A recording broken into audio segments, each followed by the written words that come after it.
My name is Aria Reynolds, and I'm 24 years old. 6 months ago, my mother gave away my car, the SUV my grandmother had gifted me for my 24th birthday. She handed the keys to my sister and told me, "Madison needs it more. You're single. Uber is more convenient for you."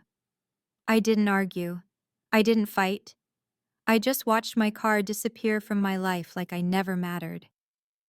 Then came Grandma Eleanor's 70th birthday party. I showed up in an Uber. 40 family members watched me walk through those restaurant doors empty-handed. When Grandma asked where my car was, my mom smiled that same smile and repeated those same words in front of everyone.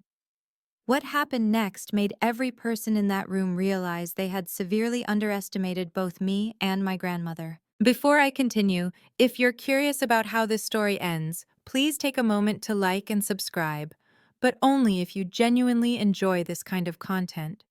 Drop a comment letting me know where you're watching from and what time it is there. Now, let me take you back to where it all started. Growing up, I was always the invisible one. My family wasn't large, just my parents, my older sister Madison, and me. Dad worked as an accountant. Mom stayed home until we were in middle school, then took a part-time job at a real estate office. We weren't wealthy, but we weren't struggling either. Middle-class suburban life in every sense. Madison was 4 years older than me. She had Mom's blonde hair, Mom's green eyes, Mom's laugh. People always said they could be twins. I took after Dad's side, darker hair, quieter demeanor, a tendency to observe rather than participate. From the beginning, Madison was the sun. I was the shadow. When we were kids, if Madison wanted my toy, Mom would say, "Aria, share with your sister, you're more flexible." If Madison needed the bigger room, Mom would explain, "Madison has more friends over. You understand, right?" If Madison's activities conflicted with mine, guess who's got canceled? I learned early that flexible was code for expendable. By the time I turned 20, I'd built my own life. I worked as a freelance content writer, remote work that paid well enough for my apartment, my bills, my independence. But because I didn't commute to an office, Mom never considered it a real job. "When are you getting a proper career?" she'd ask at every family dinner. "Madison has a husband, a baby on the way. What do you have?" Madison married Derek Clark at 24, had little Ethan at 25. She lived the life Mom had blueprinted for both of us. I was the rough draft that never got published. Looking back, I realized flexible was just another word for expendable in my family. And that car, my birthday SUV, was supposed to change everything. It didn't. The second sign came a year before the party.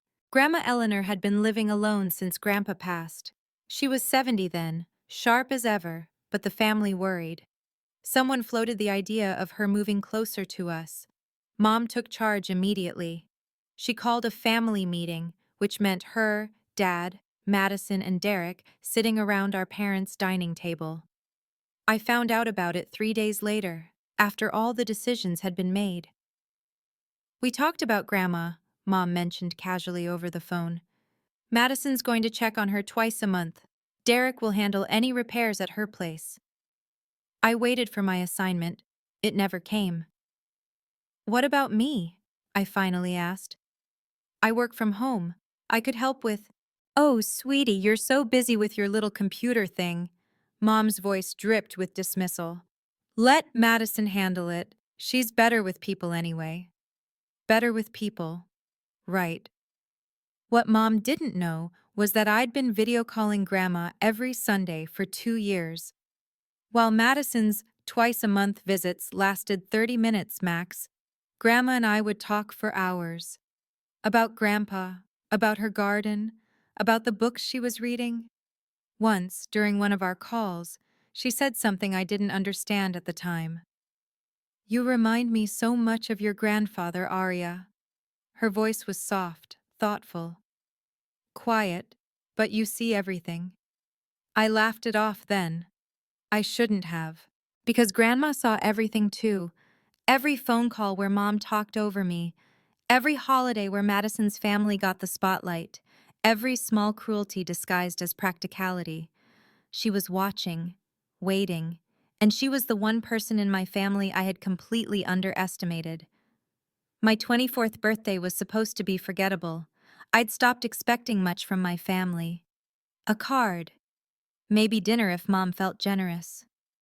The bar was underground, and somehow they still found ways to trip over it. But that year was different. Mom called a week before. "Come to the house Saturday. We have something for you." I almost didn't go. Almost made up an excuse about work deadlines. But something in her voice, an unusual warmth, made me curious. The whole family was there when I arrived.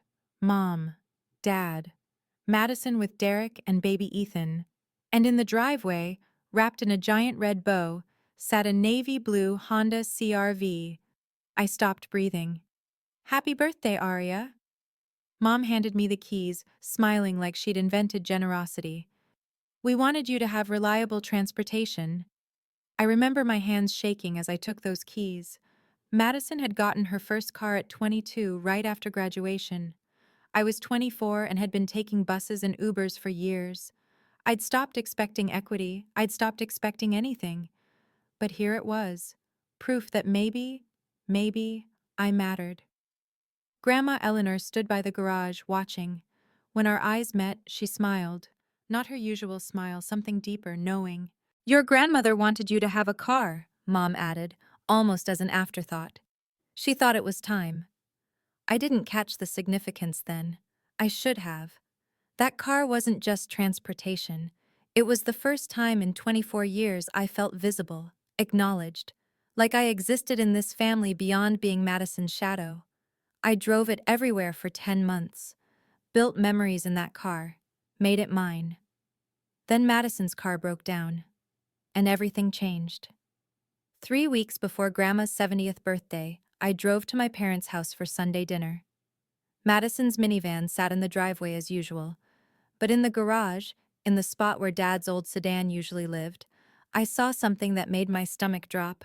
My SUV, navy blue, red ribbon long gone but unmistakable, with Ethan's car seat strapped in the back. I found Mom in the kitchen, stirring something that smelled like her usual pot roast. "Mom, why is my car in your garage?" She didn't look up. "Oh, Madison needed to borrow it. Her van's in the shop." "Borrow it?" "Just for a few days, honey. Her mechanic said it could take a week." I wanted to argue. I wanted to ask why no one called me first.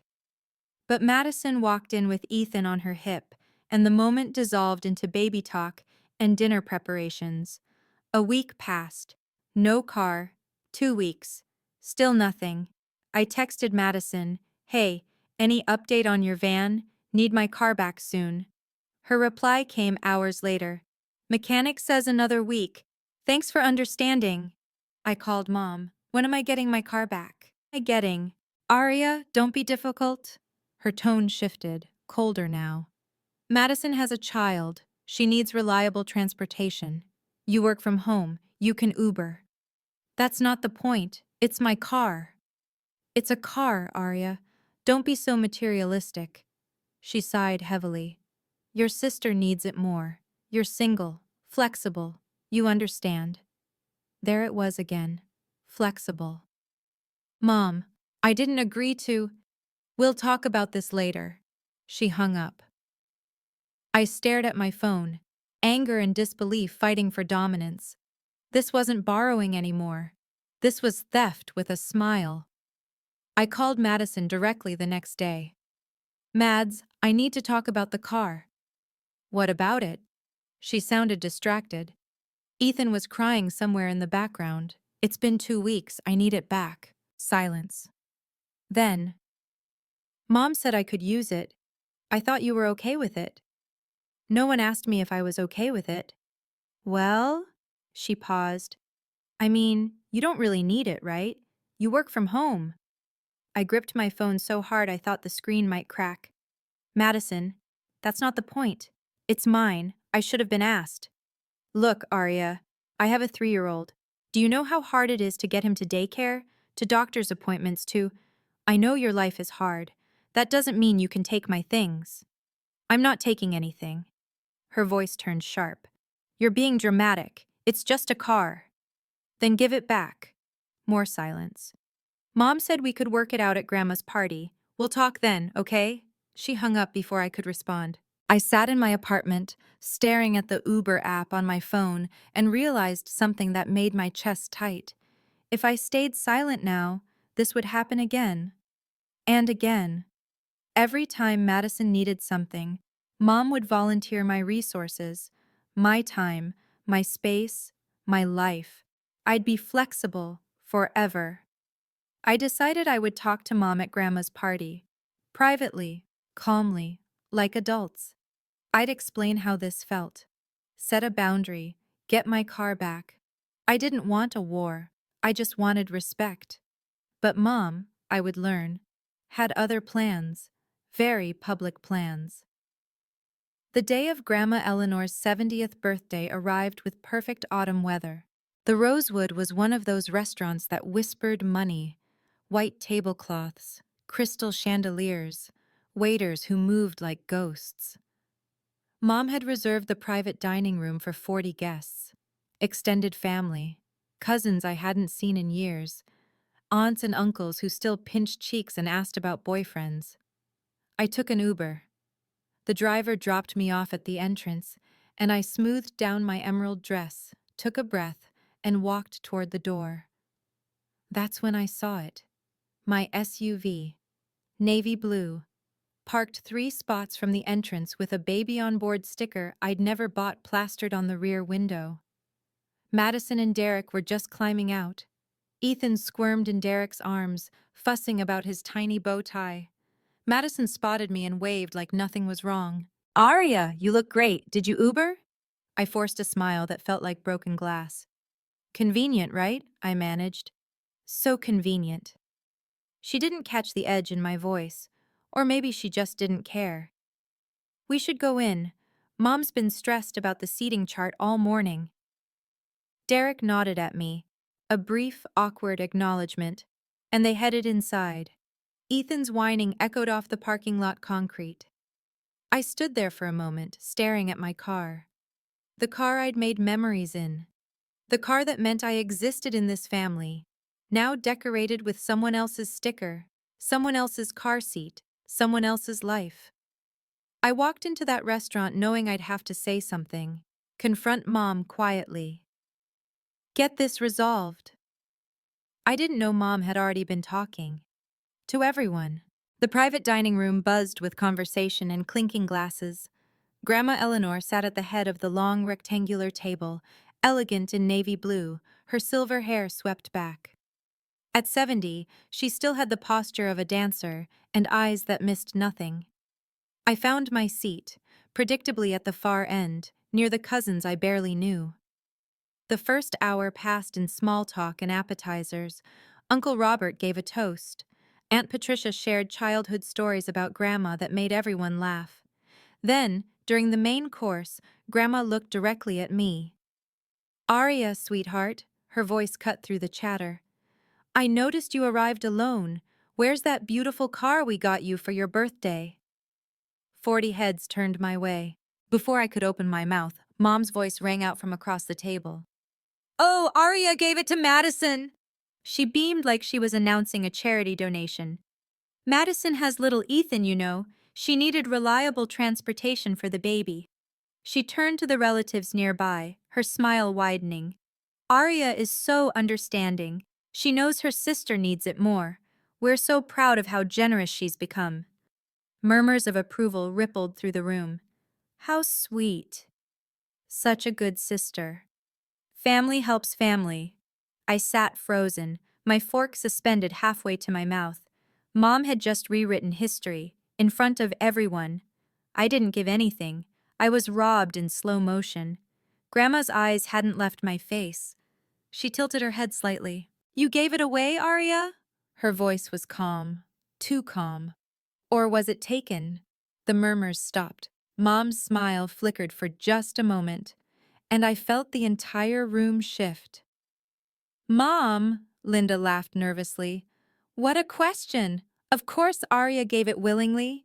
She's not a child. Grandma didn't laugh. She set down her fork with deliberate precision. I'm asking Arya, not you, Linda. Every side conversation died. 40 pairs of eyes bounced between my grandmother and me like spectators at a tennis match. I swallowed hard.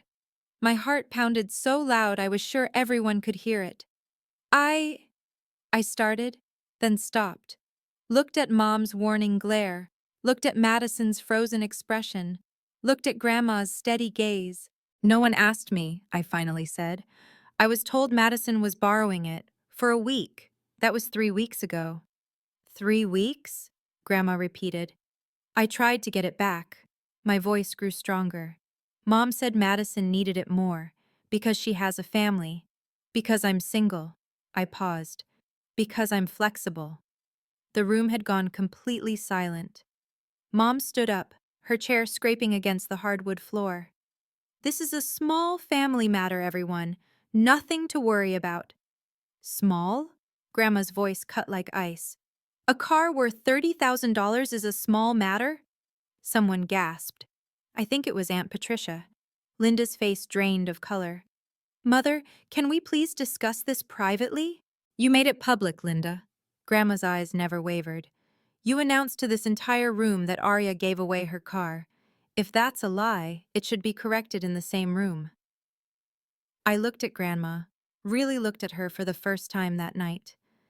This wasn't the sweet old woman who baked cookies and told stories about the war. This was someone else entirely. Someone who had been watching, waiting, and her moment had arrived. Grandma turned to face my mother fully. Her movements were unhurried, controlled. Linda, let me ask you something. She folded her hands on the table. Do you remember coming to me last year, before Arya's birthday? Mom's jaw tightened. Mother, this isn't the time. Do you remember what you asked me for? Silence. Uncle Robert shifted uncomfortably in his seat. Aunt Patricia leaned forward, her brow furrowed. You asked me for money, Grandma continued, her voice carrying to every corner of the room. From the family trust. You said you wanted to buy Arya a car for her 24th birthday. A proper gift, you said, to show her she mattered. My breath caught in my throat. Mom's face had gone from pale to almost gray. You said, and I remember this clearly, Linda, you said you wanted to do something special for your younger daughter because you knew she often felt overlooked. Grandma's eyes hardened. Those were your exact words. Whispers erupted around the table. I saw cousins exchanging confused glances. Derek was staring at his plate like he wished he could disappear into it. So tell me. Grandma leaned forward slightly. What did you promise me in exchange for that money? Mother, please, what did you promise? Mom's lips pressed into a thin line. She looked around the room, at her siblings, at her nieces and nephews, at the 40 witnesses to her unraveling, and said nothing. Aunt Patricia spoke up softly. Linda, what is she talking about? I watched my mother struggle. For the first time in my life, I saw her without her armor of confidence and control. And I realized the car wasn't just a gift from my parents. It never had been. I'll tell you what she promised. Grandma's voice was steady as steel. She promised that car would belong to Arya. Only Arya. She signed a paper saying so. The room erupted in murmurs. Mom's face contorted. That paper was it was a formality. For the trust records. The title of that car, Grandma interrupted, is in my name. Not yours, Linda. Not Arya's, mine. Because I paid for it. I felt like the floor had dropped out from under me. What? The word escaped before I could stop it. Grandma looked at me and her expression softened for just a moment. I wanted to give you something meaningful, sweetheart, but I know how your mother operates. She returned her gaze to Linda. So I kept the title in my name, and I made your mother sign an agreement stating the car was exclusively for you. Madison stood up suddenly, her chair nearly toppling. Wait, Grandma, I didn't know any of this. Mom told me Arya was fine with... Did you ask her? Grandma's question cut through Madison's protest like a blade. Did you call your sister and ask if you could have her car? Madison's mouth opened, closed, opened again. I. Mom said, you didn't ask. Grandma nodded slowly. You assumed. You took. Just like you were taught. Derek grabbed Madison's arm, trying to pull her back down into her seat. She resisted for a moment, then crumpled. I sat there, watching my family's carefully constructed narrative collapse in real time. Grandma had known. She'd prepared. She'd waited. And she still wasn't done. Robert, she called to my uncle. Did you bring what I asked for? My heart stopped. Mom moved fast. Before Uncle Robert could respond, she stepped away from her chair, hands raised in a calming gesture. Everyone, please, let's not blow this out of proportion. Her voice had shifted, soothing now, reasonable. This is a family disagreement about a car, that's all. She turned to address the wider table, making eye contact with aunts, uncles, cousins. Aria works from home. She doesn't need to commute. Madison has a toddler who needs to get to daycare, to doctors, to... Linda. Grandma's voice was a warning. Mom ignored her. I made a practical decision for my family. Madison has responsibilities. Aria is young, single, flexible. She can adjust. That's what family does. Some heads nodded. I saw my Aunt Carol whisper something to her husband. And frankly, Mom continued, gaining confidence, I don't think we need to air private matters in front of everyone. This is between my daughters and me.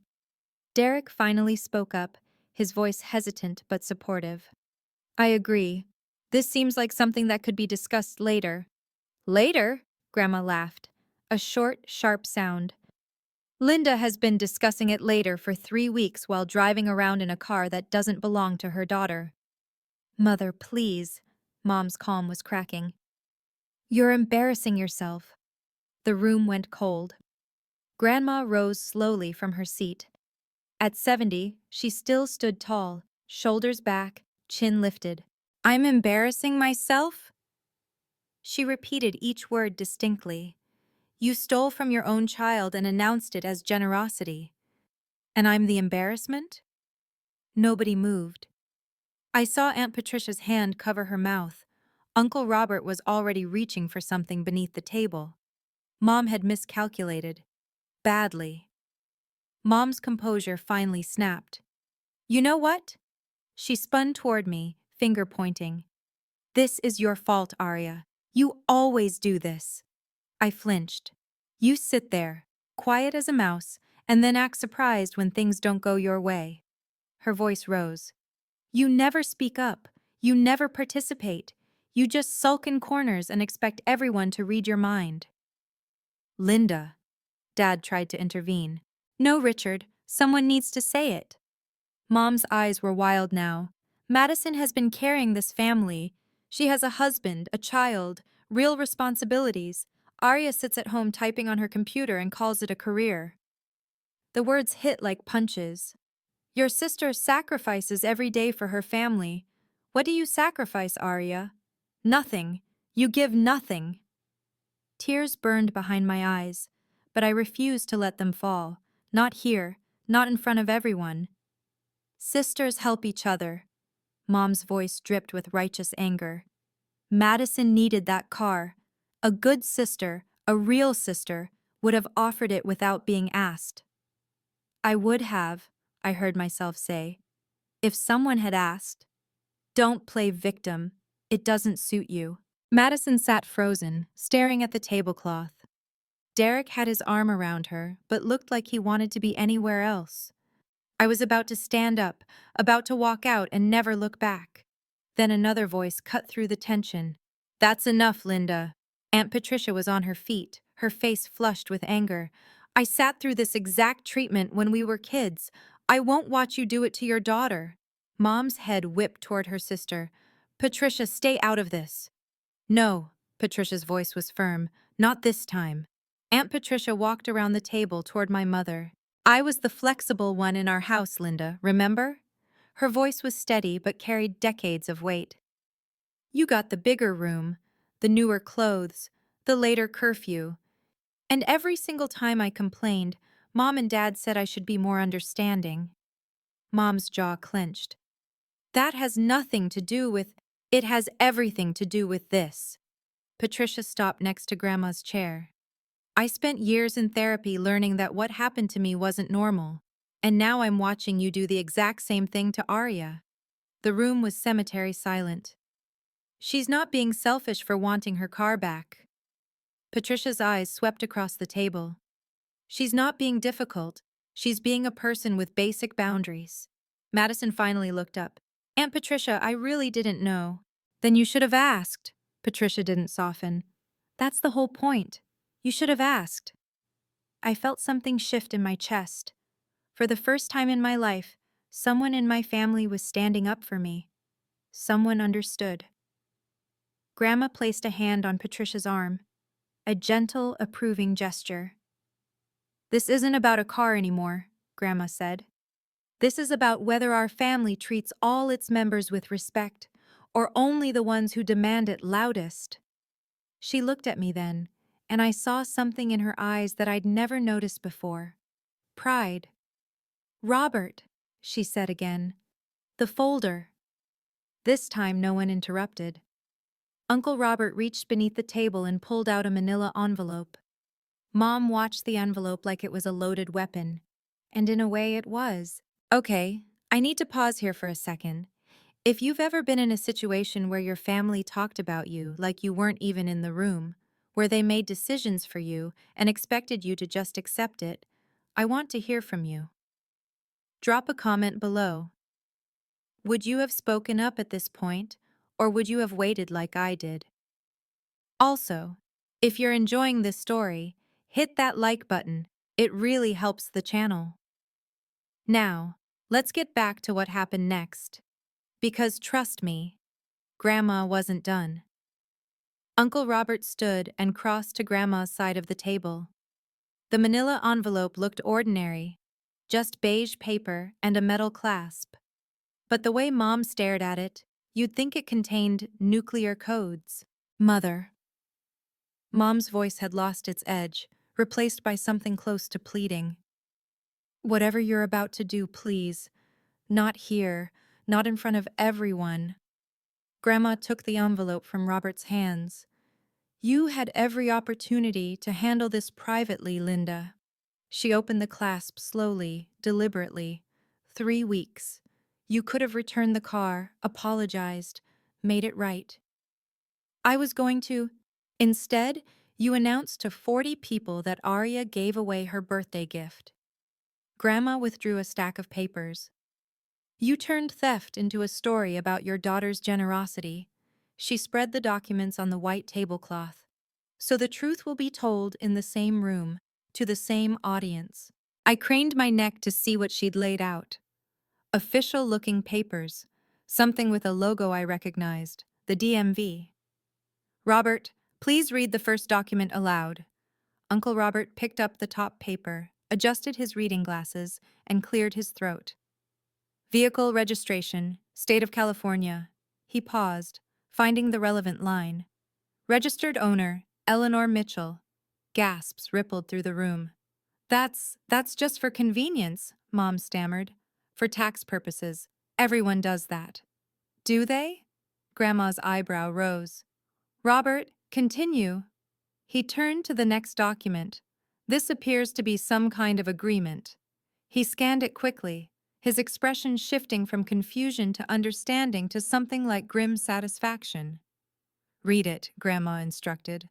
All of it? Every word. Mom's hands were shaking, and I finally understood what was about to happen. Uncle Robert's voice carried across the silent room. Family Trust Disbursement Agreement, dated March 15th of last year. He paused, then continued reading.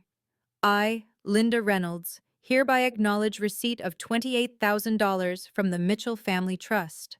Someone whispered, 28,000? Robert kept going.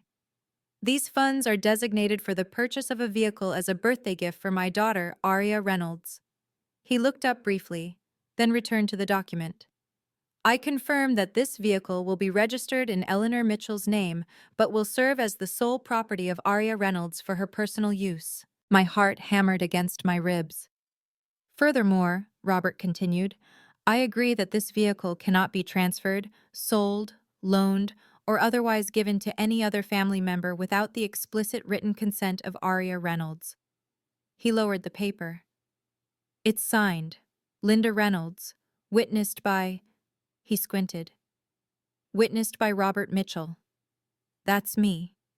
He looked at Mom. I witnessed this, Linda. I remember now. You told me it was routine trust paperwork. Mom's face had turned the color of ash. I didn't think, it was just a formality. $28,000 from my trust. Grandma's voice was ice. Given specifically for Aria, with explicit conditions you agreed to. In writing. Aunt Carol leaned over to her husband. She signed a legal agreement? It appears so, he murmured back. Madison was crying now, silent tears tracking down her cheeks. Derek held her but kept his eyes fixed on the floor. Do you understand now? Grandma addressed the room. This wasn't a family car that Linda could redistribute as she pleased. This was Aria's property, funded by me, protected by contract. She paused. And Linda took it anyway. There's more. Grandma gestured for Robert to continue. He pulled out another sheet, this one handwritten, the ink slightly faded. This appears to be a personal letter of commitment. Robert examined it closely. Also signed by Linda. Mom made a sound like a wounded animal. I don't see why. Read it, Robert. He cleared his throat and began. To Mother. I promise that the car purchased with your gift will remain Aria's and Aria's alone. I understand that she has often felt overlooked in our family, and I want this gift to show her that she matters. I will never take this car from her or allow anyone else to use it without her explicit permission. Robert's voice cracked slightly. I am grateful for your generosity and will honor this commitment. Your daughter, Linda. The room was frozen. I couldn't breathe. Couldn't think. My mother had written those words, acknowledged that I felt overlooked, promised to do better, and then broke every single promise. That letter, Grandma said slowly, was your idea, Linda, not mine. You wanted to put your commitment in writing to show me you understood. Mom's lips moved, but no sound came out. Did you lie to me then? Or did you simply forget your promises the moment they became inconvenient? Aunt Patricia shook her head in disgust. Uncle Robert set down the papers like they burned his hands. Madison sobbed openly now.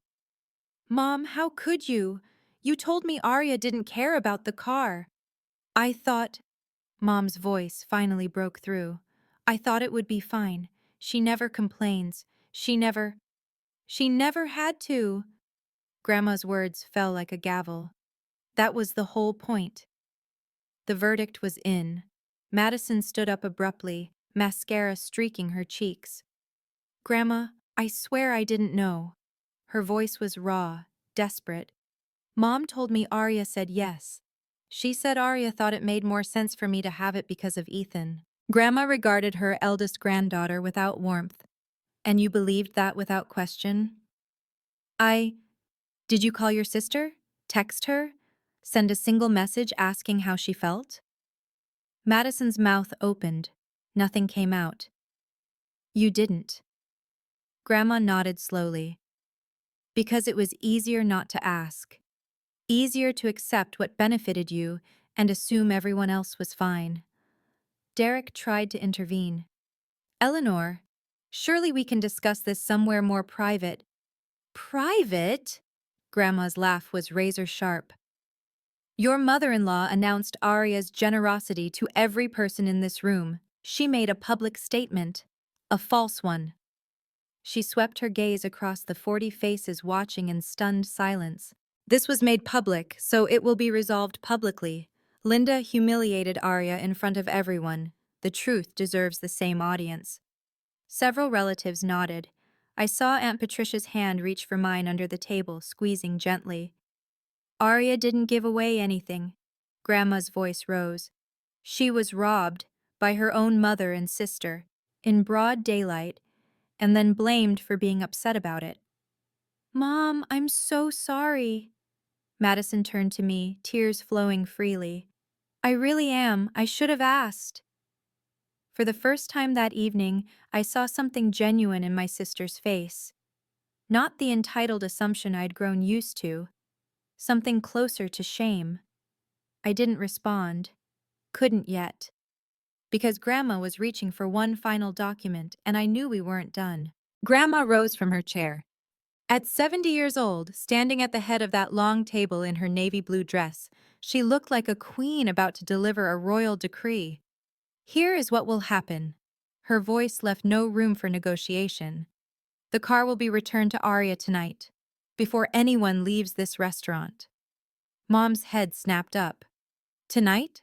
But Madison needs to figure out her own transportation, like every other adult.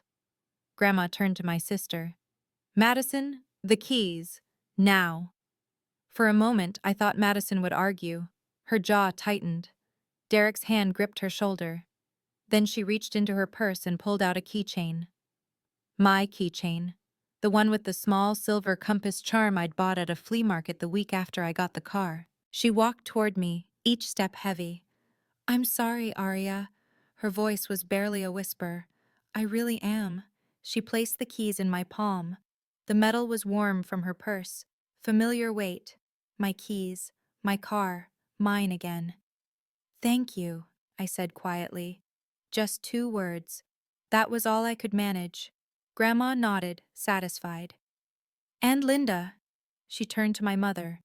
You owe your daughter an apology, not for the car, for the way you've treated her, for making her invisible in her own family. Mom stood rigid, her face a battlefield of emotions. Shame, anger, defiance, fear. Linda, Grandma's voice hardened. Now! 40 people held their breath, and my mother, for perhaps the first time in her life, had absolutely nowhere to hide. Mom's face had turned the color of old brick, flushed, mottled, barely contained. Arya. The word came out tight, forced. I apologize. I should have asked you before letting Madison use the car. That was it. A thin, technical admission. Nothing real. Grandma's eyes narrowed. That's your apology? For 3 weeks of theft? For lying to everyone here? For humiliating your daughter in front of her entire family? I said I was sorry. You said words. There's a difference. The tension in the room was unbearable. I could hear someone's watch ticking 3 seats away. But something had shifted in me during the past hour. I'd watched my mother lie, deflect, attack, and finally squirm under the weight of truth. I'd seen who she really was. And I realized I didn't need a genuine apology from her. I needed boundaries. Mom. I stood up, keys still clutched in my hand. I accept your apology. Relief flickered across her face. But I need you to understand something. I kept my voice steady, professional, the tone I used with difficult clients. From now on, any decision that involves me, my property, or my life, you ask me directly, not through Madison, not through Dad, me. Arya, you don't decide for me anymore. I held her gaze. I'm not the flexible one. I'm not the backup option. I'm your daughter, and I deserve to be asked. The room was silent. Grandma watched me with something I'd never seen directed at me before. Pride. Real, unconditional pride. That's my granddaughter, she said softly. And for the first time in 24 years, I felt like I actually existed in this family. Grandma wasn't finished. She waited until I sat down, then addressed the room again. There's one more matter to discuss. Mom groaned. Actually groaned, like a teenager being scolded. The Mitchell family trust. Grandma folded her hands. As most of you know, your grandfather established this trust before he passed. It was meant to help future generations of our family. Nods around the table. This was common knowledge. Until now, I've distributed trust funds through my children, Linda, Robert, and Patricia. They submitted requests on behalf of their families, and I approved or denied them. She paused, letting the words settle. That ends today. Mom's head snapped up. What? From this point forward, I will work directly with each grandchild. No intermediaries, no parents deciding who deserves what. Her gaze swept the table, landing on each cousin in turn. You're all adults. You can speak for yourselves. Uncle Robert nodded slowly. That seems fair. More than fair, Aunt Patricia agreed. But Mom looked like she'd been slapped. Mother, you can't just... The trust has always been managed through you? Grandma's eyebrow rose. So you could decide which of your daughters deserves support? So you could take money meant for Aria and redirect it to Madison because you deemed her more worthy? Mom had no response. I've watched how you treat your children, Linda, all of you, Grandma's voice carried to every corner, and I've decided that my grandchildren deserve better than being filtered through their parents' favoritism. Madison and I exchanged a glance, brief, uncertain, but meaningful. The power structure of our family had just shifted, and Mom was no longer the gatekeeper. Wow. I still remember the silence in that room after Grandma said that. If you're watching this and thinking about your own family dynamics, who holds the power, who makes the decisions, who gets overlooked, I'd love to hear your thoughts. What would you have done in my position? Comment below. I would have. And let me know. Also, subscribe if you want to see more stories like this. I post new ones every week. Now let me tell you what happened after we left that restaurant. The party ended 20 minutes after Grandma's announcement. Not officially. People still ate cake, sang happy birthday, posed for photos. But the energy had drained from the room like air from a punctured balloon. Mom and Dad left first, barely saying goodbye. Madison and Derek followed shortly after, Ethan asleep against Derek's shoulder. Madison paused at the door, looked back at me and mouthed, "I'm sorry." I nodded. It wasn't forgiveness, just acknowledgement. Aunt Patricia found me in the parking lot, standing next to my car, running my fingers along the door handle. "You okay, sweetheart?" "I don't know." I laughed weakly. "Is this what normal feels like? I've been invisible so long I forgot." She pulled me into a hug. Tight, warm, the kind of hug I'd stopped expecting from family. "You did the right thing tonight. Standing up for yourself. That took courage. Grandma did most of the heavy lifting. She set the stage, but you walked onto it." Patricia pulled back, holding my shoulders. "I'm proud of you, Arya, and I'm proud of who you're becoming." Uncle Robert shook my hand before he left. "Welcome to the club," he said with a wry smile. "The not the favorite club. Meetings are Tuesdays." I laughed for the first time all night. Grandma was the last one out of the restaurant. She walked slowly but steadily, waving off offers of help. "Drive safe, sweetheart," she said, patting my cheek. "Grandma, thank you for everything." "Don't thank me." Her eyes twinkled. "Just promise me you'll never be flexible again." "I promise." I drove home alone that night. Windows down, music up, mine. 2 weeks passed in uncomfortable silence. No calls from Mom, no texts from Madison. Dad sent one awkward message, "Hope you're doing okay," that I responded to with a thumbs up emoji. Then, on a Tuesday evening, Mom called. I stared at her name on my phone for 3 full rings before answering. "Arya?" Her voice was carefully neutral. "I think we should talk." "Okay." "I don't want this family to fall apart over a car." She sighed heavily. "It was a misunderstanding. Can we move past it?" A misunderstanding? You know what I mean. Things got out of hand. I shouldn't have brought it up at the party, and neither should your grandmother. I noticed what she didn't say. No acknowledgement of what she did wrong. No recognition that she'd stolen from me and lied about it.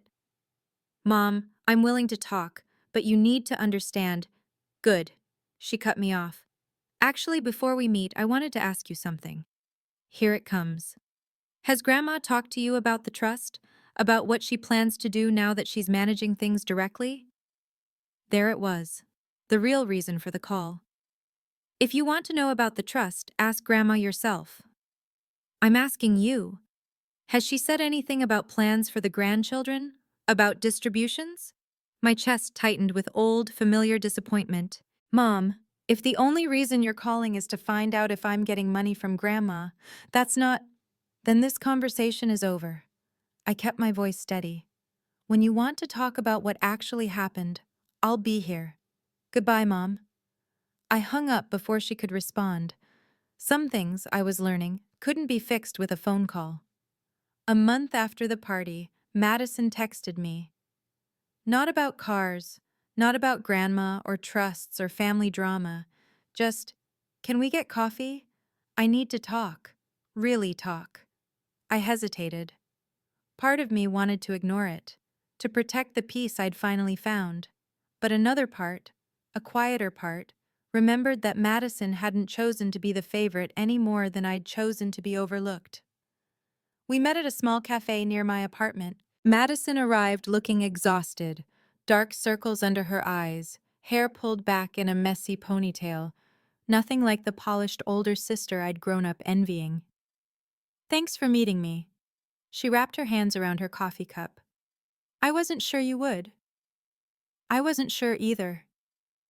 We sat in silence for a moment. I've been thinking a lot since the party, Madison finally said, about everything, about how I never question things, about how I just took. Madison, let me finish. Her eyes met mine. I was always the priority. I got used to it. I never thought about how that felt for you. She swallowed hard. Mom made it easy to not think. She handled everything, made all the decisions, told me what to believe. And you believed her. I did. Because it was convenient. Tears gathered in her eyes. I'm not blaming Mom. I'm an adult. I should have asked you. About the car. About everything. I felt something shift in my chest. Not forgiveness exactly. Something more fragile. I don't need you to be perfect, Madison. The words came slowly. I just need you to ask. To see me. That's all I've ever wanted. She reached across the table and grabbed my hand. I'm trying. I really am. I know. It wasn't a fix, but it was a start. 6 months later, my relationship with Grandma Eleanor had transformed. Every Sunday afternoon, I drove my SUV with its little compass charm back on the keychain, to her house. Not secretly, like before. Openly. Proudly. We'd sit in her garden or her sunny kitchen, drinking tea she insisted on brewing the proper way. She'd tell me stories about Grandpa, about their early years together, about the family before it got complicated. You know why I like you, Arya? She said one afternoon, pruning her rose bushes. Because I'm your favorite? She laughed. Because you remind me of me. I set down my tea. What do you mean? I was the flexible one too. Her voice softened. The youngest girl in a house full of brothers. I learned to be invisible, to take what was given and never ask for more. She touched a white rose, adjusting its position toward the sun. Your grandfather was the first person who actually saw me. He said I was wasting myself being small. She smiled, lost in memory. He made me promise to never shrink again. I thought about all the years I'd spent shrinking, making myself smaller so others could feel bigger. I wish someone had told me that sooner, I said. Grandma turned to me, her eyes bright. I'm telling you now. She reached out and squeezed my hand. I wish I'd had someone in my corner sooner. That's why I'm in yours. I hugged her then. Properly. The way I should have hugged her years ago. Thank you, Grandma, for everything. Don't thank me. She patted my back. Just keep being exactly who you are. That's all the thanks I need. Some lessons take 70 years to teach, but they're worth every moment of waiting. So where do things stand now? My relationship with Mom is complicated. We talk, but carefully. She knows there are lines she can't cross anymore. Sometimes I catch glimpses of the mother I wish she'd been, moments of genuine warmth that make me wonder what could have been different. But I don't wait for her to change. I've stopped expecting her to see me the way I needed to be seen. Madison and I are rebuilding, slowly. She's learning to ask before assuming, and I'm learning to trust that she actually wants to know. We'll never be close the way some sisters are. But we're honest with each other now, and that's more than we ever had. Dad stays neutral, which is its own kind of choice. I've accepted that about him. And Grandma? Grandma taught me the most important lesson of my life. Being flexible doesn't mean being invisible. Keeping the peace doesn't mean losing yourself. I'm 25 now. I have my apartment, my job, my car with its little compass charm, my weekly teas with a 70-year-old woman who refuses to let me shrink. I'm not the flexible one anymore. I'm the one with boundaries. And if you're watching this, if you're stuck in a family that overlooks you, takes from you, expects you to always be the one who gives in, I want you to know something. You have the right to say no. You have the right to be asked. You have the right to take up space in your own life. Someone out there sees you. Maybe they haven't spoken up yet. Maybe, like my grandma, they're waiting for the right moment. But you don't have to wait for them. You can start speaking up for yourself. Today, that's my story. Thank you for staying with me until the end. If this resonated with you, if you've ever felt invisible in your own family, I want you to know you're not alone. Drop a comment below and tell me, what boundary did this story inspire you to set? And if you haven't already, please subscribe and hit the bell. I share stories like this every week, all about finding your voice and standing your ground. Check the description for more videos in this series. Until next time, take care of yourself. You deserve it.